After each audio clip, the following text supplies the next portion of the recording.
Now, look here. If everybody's through waving at his wife and 5 daughters, he can kindly take 3 giant steps back from this microphone. There's a little unfinished business I'd like to attend to about a song. Well, if you insist, for my first number, ladies and gentlemen, I'd like to sing an old English madrigal, I'll Be Suing You. I don't need you, Bob. Pick it up. Since the show began, now you listen to me, Bob and Eddie, I've been trying to do a song, and I'm going to sing it now. You're going to sing? Mm-hmm. I didn't know a foghorn could get a union card. What are you singing, Asleep in the Deep?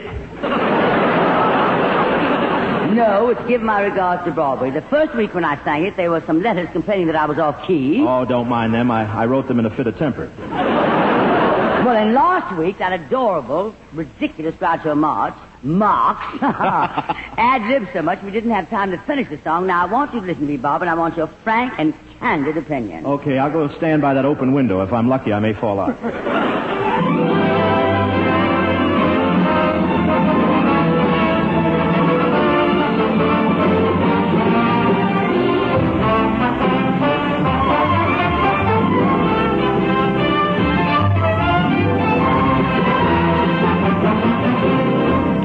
This is your note, Miss Bankhead. Thank you very much. Give my regards to Broadway. Remember me to Herald Square.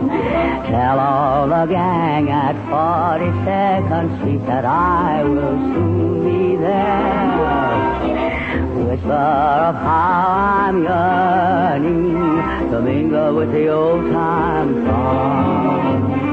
Give my regards to old Broadway and say that I'll be there ere long.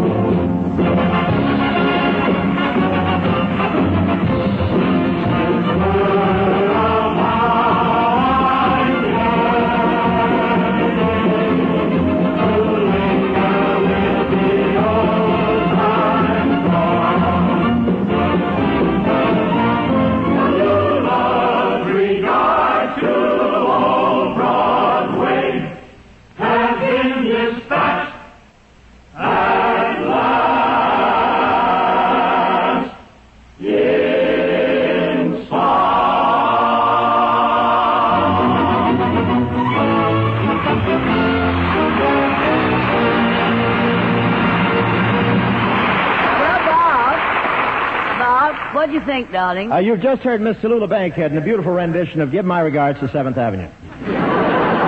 To Broadway. You're still a block away. Isn't he funny? Godfrey's talent scouts went that way.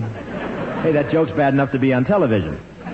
Come to think of it, so are you. Please, Bob, Tallulah, 2 stars of your magnitude bickering in public, it's not nice, and I'll tell you why. You're right, Eddie.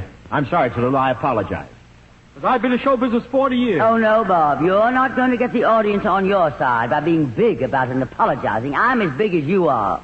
Bigger. Oh. And in those 40 years, I've always treated my fellow actors an equal, except when it came to billing.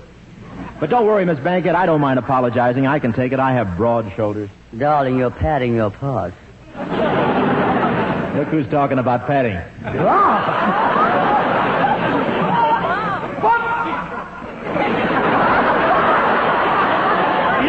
In spite of my 40 years in show business, I am basically a family man.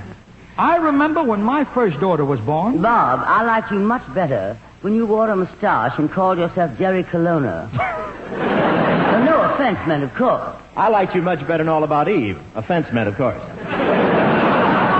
My first daughter's name was Marjorie, and then came my second daughter, Natalie.